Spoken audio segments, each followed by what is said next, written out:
Assalamualaikum warahmatullahi wabarakatuh. Oke, Peter Drucker pernah mengatakan dalam kutipannya, cara terbaik untuk memprediksi masa depan adalah dengan menciptakannya. Oke, kami dari kelompok 3 ingin mempresentasikan mengenai transformasi menuju organisasi berkinerja tinggi, mengambil studi kasus PT Sukses Bersama dengan saya, Saidah Hulul Akila dan teman saya. Saya Syalpa Maulid Aziz. Dan saya Dila Padilla Aprilia. Saya Rohmiwati. Baik, tanpa menunggu berlama-lama, kita akan langsung masuk ke dalam pembahasan pertama. Pembahasan pertama akan disampaikan oleh Selva. Waktu dan tempat kami persilahkan. Baik, terima kasih kepada moderator yang telah memberikan kesempatannya.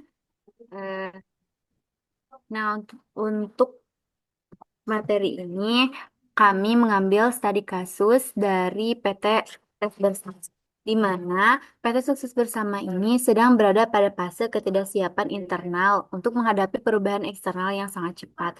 Nah, masalah utamanya bukan pasar, tetapi manusia, sistem, dan kepemimpinan. Artinya, perusahaan ini sebenarnya tidak kalah di pasar, tetapi belum siap dalam organisasi perubahan di luar berjalan cepat, sementara sumber daya manusia, sistem kerja, dan kepemimpinan masih belum adaptif, sehingga perusahaan kesulitan mengikuti perubahan tersebut.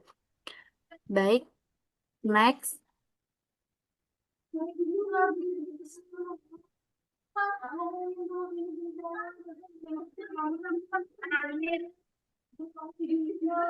Next. Oke. Nah, untuk mengetahui faktor eksternal apa saja yang mendorong perlunya perubahan. Nah, di sini kita dapat melihat dari analisis PESTEL. Nah, analisis PESTEL ini memiliki 6 faktor, yaitu yang pertama, politikal dan legal, di mana pemerintah dan regulasi mendorong keberlanjutan perusahaan, tidak bisa lagi produksi sembarangan. Artinya, perusahaan harus semakin patuh terhadap aturan. Jika tidak siap menyesuaikan proses produksi dan sistem kepatuhan, perusahaan bisa terkena sanksi hukum, denda, bahkan pencabutan izin usaha. Yang kedua adalah ekonomi. Persaingan harga ketat, biaya naik, perusahaan harus lebih produktif dan efisien, bukan hanya murah. Dalam kondisi ekonomi seperti ini, perusahaan tidak bisa hanya mengandalkan strategi harga murah saja, tetapi efisiensi proses, pengendalian biaya, dan produktivitas karyawan menjadi kunci agar perusahaan tetap kompetitif. Yang ketiga adalah sosial. Konsumen masih sadar lingkungan, nilai produk bukan cuma fungsi, tapi etika dan citra. Jadi ini menunjukkan bahwa konsumen saat ini tidak hanya membeli produk, tapi juga nilai di balik produk tersebut. Mereka peduli pada isu lingkungan, tanggung jawab sosial, dan citra perusahaan. Jadi perusahaan tidak memiliki budaya dan nilai yang sejalan dengan tuntutan sosial ini. Kepercayaan konsumen bisa menurun meskipun produknya berkualitas. Yang keempat adalah teknologikal. Teknologi berkembang dengan cepat, karyawan tertinggal. Ini jadi buat bottleneck utama.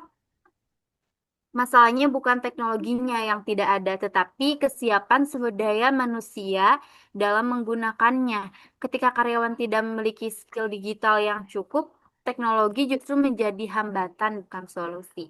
Yang kelima adalah environmental. Limbah jadi sorotan, sistem produksi lama beresiko hukum dan reputasi. Jadi perusahaan masih menggunakan sistem produksi lama yang tidak ramah lingkungan. Risikonya bukan hanya hukum, tetapi juga kerusakan reputasi di masa publik. Sekali reputasi rusak, akan sangat sulit untuk membangun kembali kepercayaan kepada konsumen. Mungkin sekian dari saya kembalikan kepada moderator. Baik, terima kasih kepada Selpa yang telah memaparkan materinya. Kita lanjut kepada pembahasan kedua yang akan disampaikan oleh Dila. Waktu dan tempat kami persilahkan. Baik, terima kasih kepada moderator. Di sini saya akan menyampaikan analisis internal. Model 7S NC Kinsey. Satu, strategi. Strategi perusahaan masih berorientasi pada stabilitas dan rutinitas, belum menekankan inovasi dan serta pemanfaatan teknologi. Kondisi ini tidak sejalan dengan lingkungan bisnis yang dinamis dan menuntut perubahan cepat. Dua, struktur. Struktur organisasi bersifat hierarkis dan kaku sehingga proses pengambilan keputusan menjadi lambat. Akibatnya, perusahaan kurang responsif dan sulit beradaptasi terhadap perubahan pasar. Ketiga, sistem. Sistem kerja dan penilaian kinerja masih dilakukan secara manual, menyebabkan inefisiensi, tingginya potensi kesalahan, serta rendahnya akurasi dan kecepatan kerja. Keempat, shared value. Nilai-nilai organisasi lebih menekankan keamanan dan kestabilan dibandingkan inovasi dan pembelajaran. Hal ini bertentangan dengan kebutuhan perusahaan untuk terus berkembang dan bertransformasi. Kelima, style atau leadership. Gaya kepemimpinan yang cenderung otoriter membuat karyawan pasif, kurang berani menyampaikan ide, dan minim partisipasi dalam proses perbaikan organisasi. Keenam, staff. Kualitas dan kesiapan SDM masih rendah, khususnya dalam penguasaan teknologi dan kemampuan menghadapi perubahan. Ketujuh, yaitu skill. Perusahaan memiliki kesenjangan besar dalam keterampilan digital dan inovatif, sehingga menghambat penerapan sistem kerja modern dan peningkatan kinerja. Next. Kenapa dipilih strategi HPO atau High Performance Organization? Yaitu dipilih karena peta sukses bersama menghadapi perubahan lingkungan bisnis yang cepat, sementara kondisi internal perusahaan belum siap menghadapinya. HPO dianggap paling tepat karena mampu menjawab masalah jangka pendek sekaligus jangka panjang.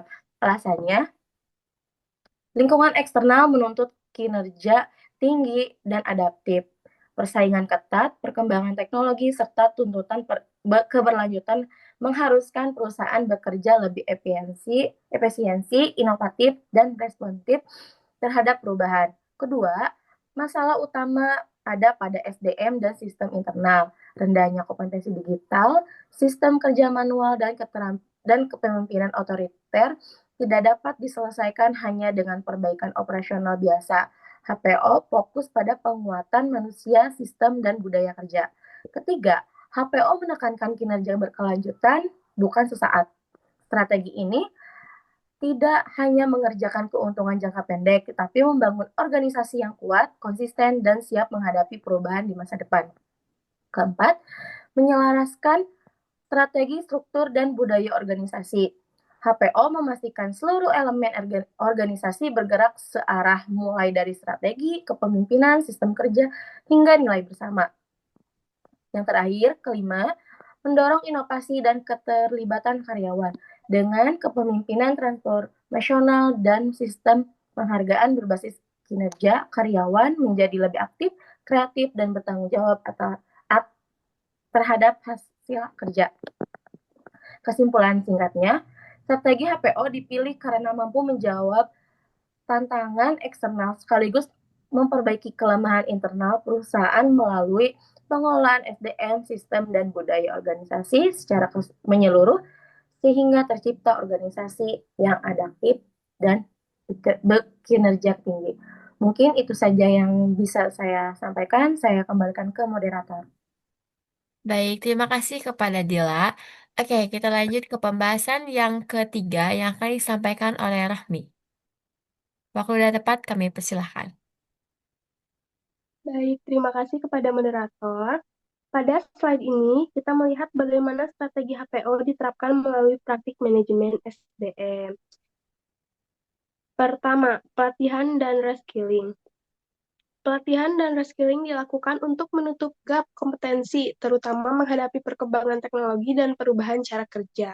Kedua, KPI Best Performance. yaitu sistem penilaian kinerja yang terukur adil dan objektif. Dengan KPI jelas, karyawan tahu target yang harus dicapai dan bagaimana kinerjanya dan evaluasi. Yang ketiga, reward berbasis kinerja. Penghargaan diberikan berdasarkan kontribusi nyata sehingga dapat meningkatkan motivasi dan membangun budaya kerja yang kompetitif namun sehat. Yang keempat, kepemimpinan transformasional di mana pemimpin tidak hanya memberi instruksi, tetapi mampu menginspirasi, membimbing, dan mendorong perubahan positif. Yang kelima, rekrutmen berbasis kompetensi. Artinya, organisasi memilih talenta berdasarkan kemampuan dan potensi, bukan senioritas semata. Yang terakhir, employee engagement, yaitu menciptakan keterlibatan karyawan agar mereka merasa dihargai, dilibatkan, dan memiliki organisasi bukan sekedar bekerja karena perintah. Next. Nah, pada slide ini menjelaskan kompetensi dan perilaku kunci yang dibutuhkan dalam organisasi performa tinggi. Yang pertama, hard skill, seperti literasi digital dan kemampuan teknis yang menjadi dasar untuk bekerja secara efektif di dunia modern, di era modern. Yang kedua, soft skill meliputi sikap adaptif, inovatif, dan kolaboratif. Kompetensi ini penting agar karyawan mampu bekerja sama dan menghadapi perubahan. Dan yang ketiga, mindset, yaitu pola pikir yang menekankan kualitas kerja serta kepedulian terhadap lingkungan dan keberlanjutan. Ketiga aspek ini, hard skill, soft skill, dan mindset, harus berjalan seimbang agar organisasi mampu mencapai kinerja tinggi secara berkelanjutan. Mungkin cukup sekian yang dapat saya sampaikan. Saya kembalikan kepada moderator. Oke, baik, terima kasih kepada Rohmi. Kita sampai kepada tahap yang terakhir, yaitu kesimpulan. Nah, di sini perubahan eksternal memaksa organisasi bertransformasi, namun keberhasilan transformasi sangat ditentukan oleh kesiapan internal, khususnya manajemen SDM dan kepemimpinan. Pendekatan performance management memungkinkan organisasi menyelaraskan tuntutan lingkungan eksternal dengan kemampuan internal melalui pengelolaan SDM yang strategis hingga tercipta organisasi yang adiktif, inovatif, dan berkelanjutan. PT Sukses bersama menghadapi tekanan perubahan lingkungan eksternal yang menuntut perusahaan untuk lebih adaptif, inovatif, dan berorientasi pada keberlanjutan. Namun, kondisi internal perusahaan mulai dari strategi, struktur, sistem, kepemimpinan, hingga kompetensi SDM belum siap menghadapi tuntutan tersebut.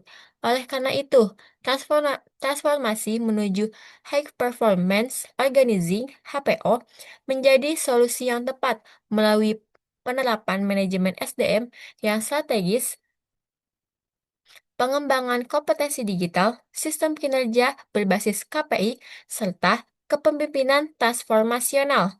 Perusahaan dapat menyelaraskan keputusan pasar dengan kemampuan internal. Transformasi ini diharapkan mampu meningkatkan kinerja organisasi secara keberlanjutan dan menjadikan PT Sukses Bersama lebih kompetitif di masa depan. Mungkin cukup sekian yang dapat kami sampaikan. James Collins pernah berkata, misi yang hebat tidak akan berarti tanpa orang-orangnya hebat di dalamnya. Mungkin cukup sekian. Wassalamualaikum warahmatullahi wabarakatuh.